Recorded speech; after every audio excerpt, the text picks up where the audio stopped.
The Tennis Gambling Podcast on the Sports Gam Podcast Network is brought to you by Kalshi. Make real money predicting sports. Kalshi is available in all 50 states, and you get a $20 free included, $20 free with promo code SGPN. It's Kalshi, promo code SGPN for a free $20 at sign-up.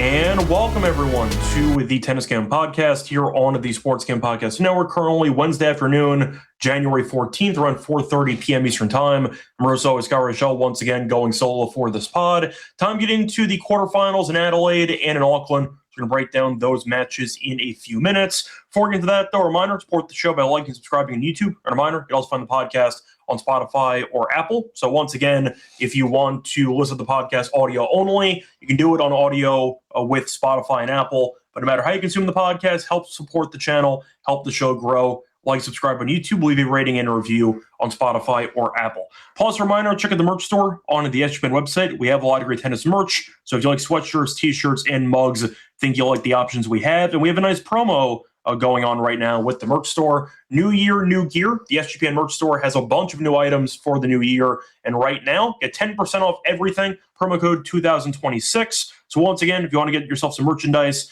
every single thing has discount. It's 10% off everything with the promo code 2026 at checkout. So for the actual recap of the last episode, unfortunately not good when we went through the lock and dog picks for the outright episode as we lost the lock and dog.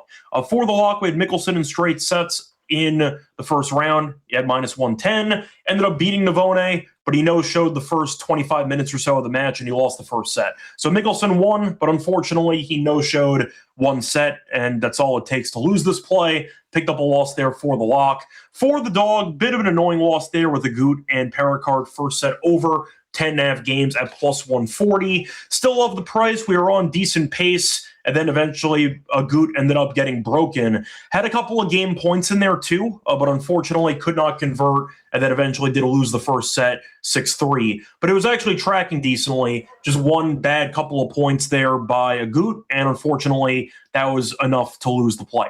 So not great for the lock and dog. We'll look to bounce back here for the quarterfinals. Now for the recap, though, of the round of 16, starting off in Auckland, you had a couple of dramatic matches. So you had Shelton, who ended up beating Comasanya in straight sets. Baez kept rolling, beat Brooksby in straight sets. I believe he won the last 8 games of that match. Darderi was getting destroyed against Tabilo, down a set in a break.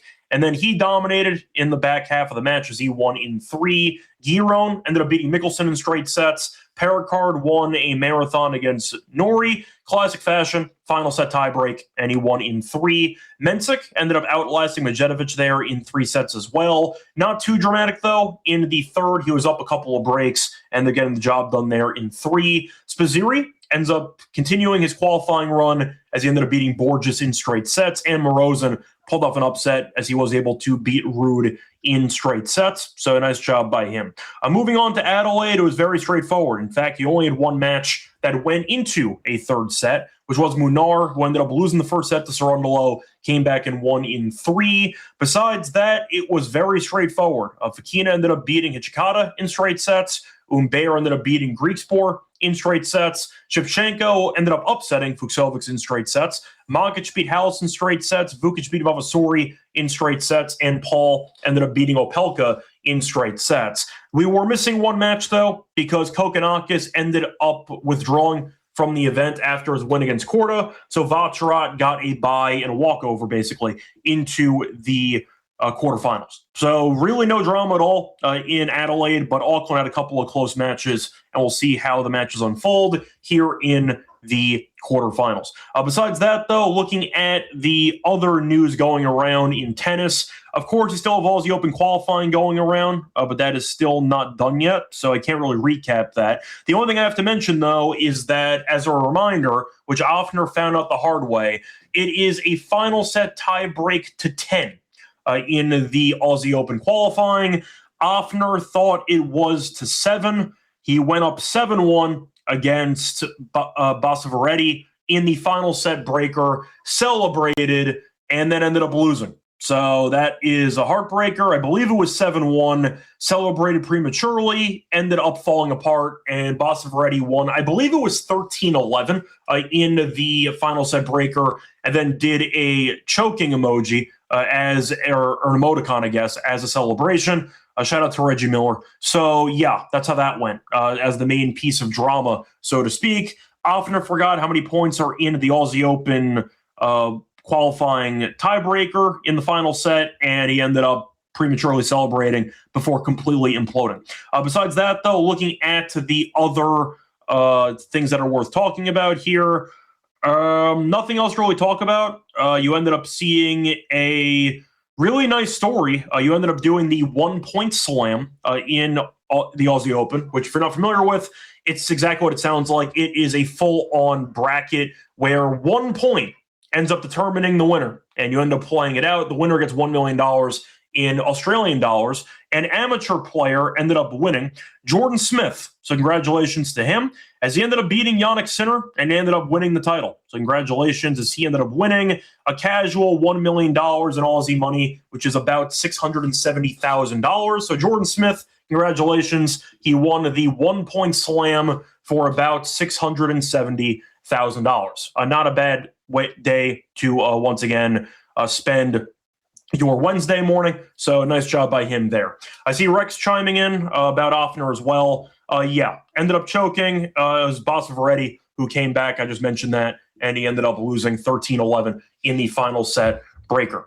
Besides that, though, I see Matt saying that he wishes I was involved in the 1-point slam. I didn't get the call. So unfortunately, I could not turn that down because I was never invited. So I could not do it, but either way, a point is a fun little, I'd say a fun, unique event that they do every year. And it was a nice job by the amateur who ended up getting the job done there for a nice amount of money.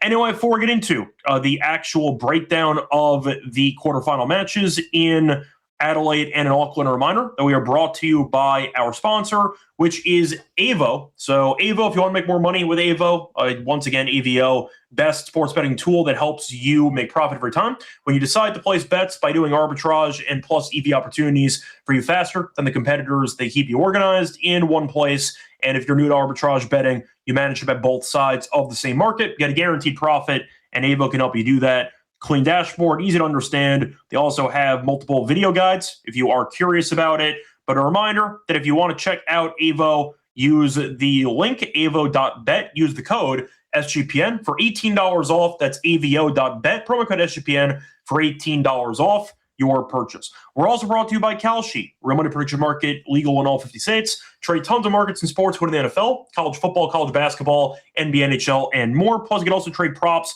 like first touchdowns. Besides sports, they also have markets in politics and entertainment, so you can do that as well. Even weather, if you do get really bored. And new customers get $20 when they sign up with the promo code SGPN. That's Kalshi, Kalshi, promo code SGPN for a free $20 at sign up.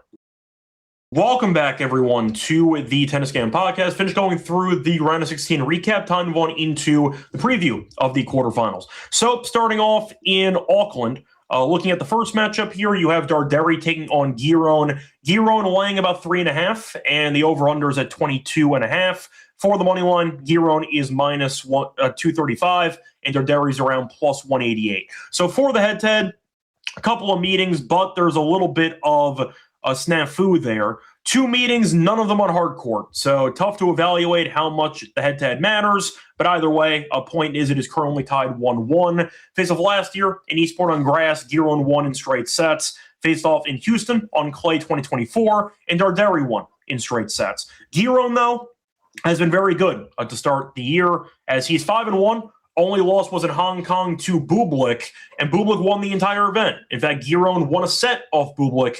So either way, Giron has been playing very well to start the season. Darderi has not played pretty much at all. That was his first match last round against Tabilo. Very weird. He was down a set in a break. Lost the first set 6-1. Looked like it was going to be one-way traffic. Then Tabilo fell apart, and Darderi came back and ended up winning. So the point is, for this matchup, do I think Darderi is a good hardcore player? No. I think it's well documented he's a clay specialist at this point. Is he embarrassing, like Carabelli, for example, on hard court, or Navone? No. but I do think Giron is the much better hardcore player, and he's proven it so far in 2026. Now, for the actual value, I think I would go with Giron. I know that you can make an argument there's some value if you want to argue for Darderi to keep it close, because he has a good serve and a good forehand. I don't see it personally. I think Giron is just a much more comfortable hardcore player, and Tabilo imploding is not going to suddenly change my opinion on Darderi, who lost the first set 6-1. So there is a chance Giron can actually win this match in 3 and still cover the 3.5. So I'll go for Giron minus 3.5. Darderi had a nice comeback, but I am aware he's still not at his best on hard court, and I do think Giron is right now playing great tennis. Good enough for me. Give me Giron minus 3.5 into this one. Moving on to Baez, taking on Shelton. Shelton's minus 360. Baez is plus 280. Props to Baez, who's been really good so far this season on hard court. Beat Fritz in the United Cup. Been impressive so far by him. As we know, he's also a really bad hardcore player, generally speaking. This year, not so much. So maybe he found something out, but either way, Shelton's laying 3.5, and the over-under is at 22.5. And they've actually faced off in this event in the past, as Shelton ended up beating Baez in straight sets in Auckland back in 2023. So a bit dated, but Shelton has beaten him before. Now Baez beat Brooksby, beat Nava in 3 in the United Cup, beat Wawrinka in straight sets, beat Fritz in 3, beat Munar in straight sets. So once again, good for Baez, playing good tennis on hard court. As for Shelton, ended up beating Komasanya in straight sets. Not that easy, though. I believe Komasanya had a couple of set points there in the first set. Shelton fought him off, ended up winning in straight sets. So, look, the real question is simple. Does Baez have any chance of actually,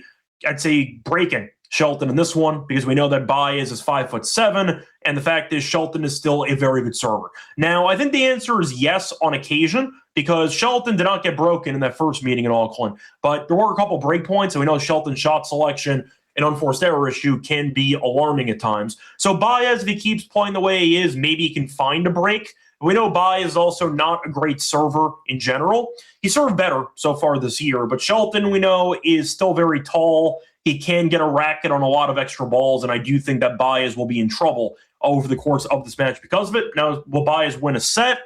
I'll give him a puncher's chance, but if he lost in straight sets, I think that is the expected outcome for this one. Baez plus 3.5 could be interesting. I do think, once again, Shelton might win a breaker, and then maybe he ends up winning like 7-6, 6-4. I don't see it being a blowout. I don't see him winning like 6-3, 6-2. I think it will be competitive at times. So if you want to go for maybe a Shelton team total over 12.5 minus 145 on Caesars, I don't mind that. But I do think Shelton wins. If you want to go for the straight sets as the angle here, you can find Shelton straight sets at minus 125. I don't mind that. I think he's the better hardcore player, obviously. And even though we have seen a good run by Baez, the fact is Shelton is the best server he's going to face in this event. We know Brooksby is really not a great server. Baez was up 5-2 in the first set. He choked it away, came back and won the final 8 games. So I do think at the end of the day, Baez's serve is vulnerable. Shelton's serve is really not good enough for me. I'll go for Shelton in straight sets here at minus 125. Moving on to the next one. You have Spizzirri taking on Morozin. Now, Morozin's minus 137. Spizzirri's around plus 112 for the spread, minus 1.5 for Morozin, plus 1.5 for Spizzirri, and the over-under is at 22.5. Now, Spizzirri's been very good so far, went through qualifying, and he has been rolling. So including qualifying, Spizzirri's not dropped a set. Beat Garin, beat the other Cerundolo, beat Manarino, and beat Borges all in straight sets. Now, Morozin does have more firepower than those guys, but we have seen Morozin underachieve at various points in his career where the unforced error count gets high, the second serve gets destroyed, and maybe he ends up getting upset in this one. But he's been good so far in the event. Ended up beating Monfils in 3 and ended up beating Ruud in straight sets. I believe Ruud in his career is 0-4 in Auckland. So the point is Ruud has really just not been good in this tournament, but Morozin still played well, dominated, and I do think the firepower advantage is in favor of Morozin, but Spizzirri's dangerous. The fact is Spizzirri has not dropped a set through qualifying, and I do think Spizzirri is alive to win it. Now, I understand Morozin has the better right now resume in the event, but I do think it's going to be a close matchup. I like the over in this one. Instead of going for a side, I really see a marathon unfolding. So I'll go for the over 2.5 sets at around plus 125, plus 130. I think it's close. I think both players have some areas of success in this matchup, and I do think you'll end up seeing it go the distance. So I'll go for the over 2.5 sets. If I had to go for a side, I actually would go for the dog here because I see a coin flip with Spizzirri. But I'll go with the over instead. Give me a close match. If you want to go for the over in games instead of 22.5, I don't mind that. But I think that you're going to see a close battle that will go 3, in my opinion. Give me the over 2.5 sets at plus 125, plus 130 as a main thought for this one. Moving on to the last match in Auckland, you have Perricard taking on Mensik. Mensik minus 155. You have Perricard around plus 128. For the spread, minus 1.5 for Mensik, plus 1.5 for Perricard, and the over-under is at 25.5. Now, we understand that both guys can serve well, but the courts in Auckland have been slow, so that might result in 1 or 2 more breaks than you expect. But either way, for the actual head-to-head, it's been competitive. Faced off in a clay event in 2023, Perricard won in 3. Faced off last year in Brisbane, Perricard won 7-5, 7-6. So both meetings have been quite close, and you can make the argument we will see the same thing unfold here on technically Thursday morning. Now, for the actual path here, Perricard looked good in Brisbane, won a couple of matches, lost to Kovacevic in 3, then beat Agut and beat Norrie in the first 2 matches here. For Mensik, he played 1 match since the United Cup where he was really not that good and beat Medjedovic in 3 sets. So the fact is, I think Perricard's form right now is slightly better, but Mensik, of course, is the better player. I like the over in this one. I said before that the 2 previous meetings were very close. I think you might see it go 3. We have seen Perricard go 3 recently. Went to 3 against Hijikata, went to 3 against Paul, 3 against Kovacevic, and 3 against Norrie. Beat Agut in straight sets in the middle. But the point is, Perricard, so far this year, has played a grand total of 5 singles matches, and 4 of the 5 went to a third set. Mensik went 3 against Medjedovic. We have seen Mensik punch sets before. Wouldn't shock me if you ended up getting this one going 3. So I actually like the over in games at 25.5. Chance to get 2 breakers, obviously. But I do think 3 sets is a reasonable outcome for this one. So I'll go for the over 2.5 sets between the 2 of them, picking another marathon, which I'll actually go Perricard to win. But I do think that the value is going to be on the over in this one. Moving on to the matches in Adelaide. So starting off with Makic taking on Munar. Makic is laying 136. Munar is plus 112. And for the spread, minus 1.5 for Makic, plus 1.5 for Munar, and the over-under is at 22.5. Now, they have no head-to-head history between the 2 of them, so nothing to really go by there. But Mensik has looked... Makic has looked quite good so far in the event. So Makic has not dropped a set yet, as he ended up beating Hallis and ended up beating Duckworth in straight sets. Munar ended up beating Altmaier handily and beat Cerundolo in 3 after losing the first set. Now, Munar's been good on hardcore for the last year or so. He's been a lot better. Now, this year he lost to Baez in straight sets. Apparently no shame in that because Baez has been quite good. Ended up losing to Fritz in a final set breaker, so he was very close against Fritz, but could not get the job done. And so far in this event, he has looked pretty good. Now, I think Makic has the advantage because he has a very aggressive style of play, and I do think the fast-paced courts will benefit him more than Munar. So I do think you're looking at a spot where the courts should favor the play style of Makic, at least in my opinion. I think it might be competitive. It would not shock me if this ended up going to 3. But I do think that right now Makic is playing better tennis. I see Enigma mentioning how the weather's going to impact the matches. The wind has been a bit problematic for some players. So I do think that could play a factor once again on either Wednesday night or Thursday morning. But I do think at the end of the day, as Ginger's mentioning, we'll see if any matches get interrupted with rain. So we'll see what happens. But the weather's not great. Full disclosure there in Auckland. So we'll see how it goes. But it has been generally windy in general so far this week. So I don't know if that's going to change much. The only difference is how much tennis will be played before the delays kick in. We've seen a couple of delays here or there, but nothing that extreme. Hopefully that continues once again in the quarterfinals. But for the actual weather, should be a bit windy, bit of rain. Hopefully not too much, as we don't want the matches to get delayed or even postponed. Anyway, a point is for the quarterfinals once again here.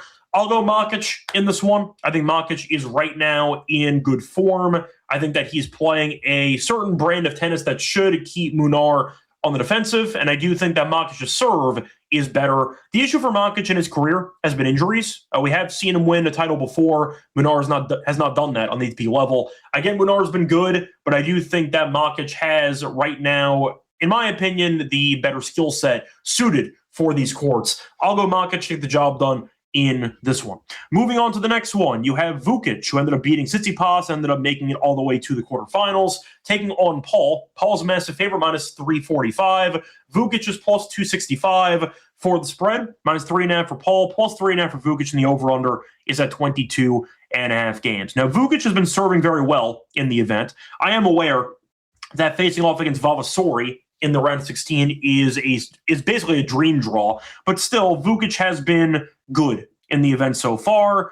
And the point is, he went through qualifying, beat Nardi, beat Fernley, beat Tsitsipas, and beat Vavasori. For Paul, he played one match, beat Opelka pretty handily, because we know Opelka can't rally. So for this one, look, I think Paul should win. Do I think the price is fair? No. I don't think the price is right at all. I think Vukic in Australia has crowd support. He's played well. And I think he might be able to actually pull off the upset. Now, I think he's going to. I didn't say that, but I do think he's more alive than the odds makers suggest. I think Paul is, once again, a solid overall player, but he's played 2 matches all season. I'm not going to suddenly pick him to destroy Vukic. He might, but Vukic has played very well so far this year, at least in this event, and the crowd support should help. I'll go for the games. I think 3.5 is a pretty large number for me, and I do think that plus 104 is a good price. So I don't mind Vukic serving his way to a breaker, maybe ends up losing, but I do think you're looking at Vukic, who is being disrespected with this current price based on how he's played so far, and I do think if the serve is on, he can hold enough times to actually force a breaker, and if that's the case, I do think 3.5 games is a good price. Give me Vukic plus 3.5 here at around plus 104. If you want the 4.5, it's expensive. So if you want to go for a flat 4, I don't mind that either. If you want to go for Paul team total over, that makes sense too. But the price feels pretty expensive when Vukic has been objectively solid so far in the event. I'll go for the dog here, plus the games in this one.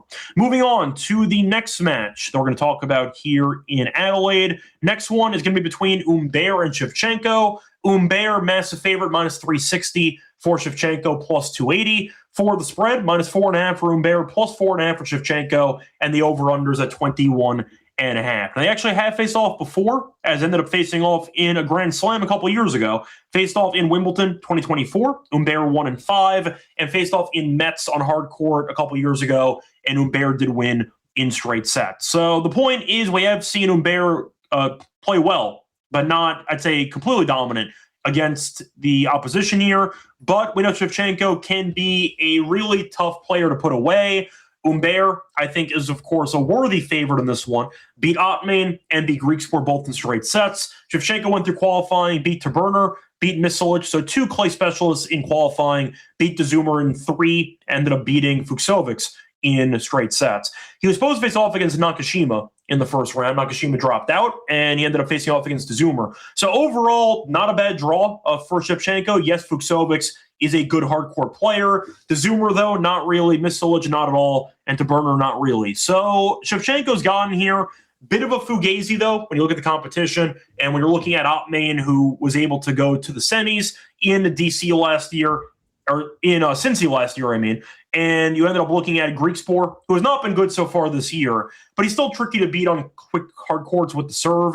Humbert's playing better tennis. I'll go with Humbert in straight sets. I just think he's the better player, and I do think Shevchenko's success is mainly based on the draw.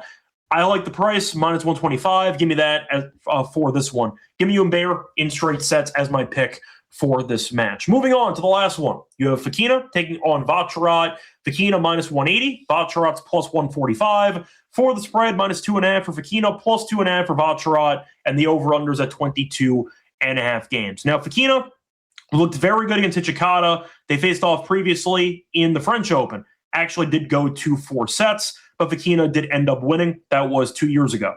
Now, Fokina played 1 match, ended up beating Hijikata. So once again, played well, but not much of a sample. Vacherat played 1 match, beat Kekmanovic, and then had a walkover against Kokkinakis. So I think Fokina is going to win. But the issue is 180 is a bit expensive, and Vacherat is a good server. We know Fokina can definitely punt sets in a moment's notice. So I think I'll go for the over in this one. I get Fokina is a good returner, but Vacherat's still a solid server. He'll come to the net. He'll try to put points away early, and Fokina, if he ends up hitting some errors, can break himself. We have seen that before. I see a close matchup. I think that Fokina is going to win, but I do think Vacherat has proven over the last couple of months that he can beat anybody. And the fact is, I do think his serve might be able to somewhat neutralize the return game of Fokina. So for that reason, I am going to go with the over instead. Give me the over in games at 22.5 minus 120. The over 2.5 sets at plus 132. I like it. I see it being close, but I am going to go with Fokina in this one. So I think he'll win in 3, basically, is my call for this one. Anyway, it's going to wrap it up for the quarterfinals in Adelaide and in Auckland. Before we get into the actual lock and dog picks, a reminder, they're brought to you by our sponsor, which is Auckland Fantasy. So you want to check out Pick'em Entry's chance to win a bunch of money. And a reminder, you can win up to 5,000 times your entry at Auckland Fantasy with the Pick'em Entries. Plus, you could also check out their promos for Playoff Magic, all playoffs along. Every playoff weekend, open the Auckland app to see what promos are waiting for you. And there's also a great sign-up deal if you are new to the actual platform. So if you're new to Auckland Fantasy, brand new offer to customers, play just $5. It's $75 bonus funds when you sign up with the promo code SGPN. We're also brought to you by Rhythm. So if you're interested in checking them out for football, they've been great this NFL season, especially on props. You can also check them out for model building. You can check them out for different sports as well. NFL, college basketball, college football, a lot of options for you at Rhythm. But a reminder, if you want to check out models for sports betting and experiment there, Rhythm is a great way to do so. Couple ways to actually build models. You can do it yourself, use the Rhythm House model, or you can copy it from the leaderboard. So once again, a couple of ways to experiment with models. But a reminder, if you want to check it out and you're trying to go premium, check out Rhythm. And we have a nice discount code for you. Use the code SGPN25. We download the app, get 25% off your first month. That's Rhythm, RATHMM, with the code SGPN25 to get 25% off your first month. Welcome back, everyone, to the Tennis Cam podcast. Finished going through the preview of the quarterfinals in Adelaide and Auckland. Time to go on into the lock and dog picks. For the lock, we're going to do actually a parlay for this one in the same event. We're going to go with 2 Americans. Going to take Giron money line with Shelton money line, and that pays out at minus 121. So for the actual reasons, Giron has been very good in the event so far and in general, as he is 5-1 so far this year. The only loss was a 3-setter to Bublik, who is now in the top 10 because he won Hong Kong. So the one loss is actually excusable for Giron. He's been objectively consistent and solid so far this season. Darderi, though, is down a set in a break against Tabilo, and Tabilo fell apart. I know Darderi is a fun player, mostly on clay, but I think that Giron's a bad matchup for him on this surface. So give me Giron money line for this one. As for Shelton, he already beat Baez in this event back in 2023 in straight sets. Shelton, solid serve in general. Baez, only 5'7", should be pretty tricky for Baez to actually get good returns. And I do think that Shelton, whether it involves the bomb serve or even the kick serve out wide,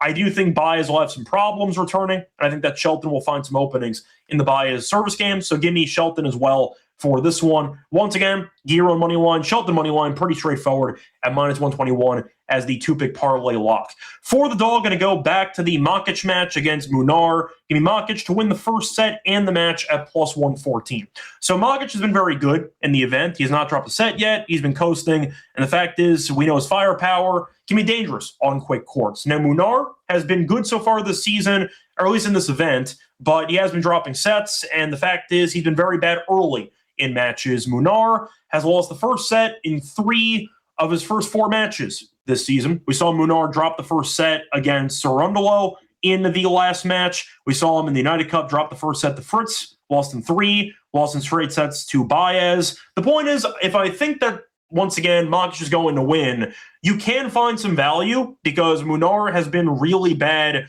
in first sets. He's been able to rally from that. But the point is, I do think if Makic is going to win, he's going to have to start off hot, and I do think that Munar will start off slow as usual. So give me Makic for a discounted price compared to the full match money line. Give me the first set and the match at plus 114 as my dog.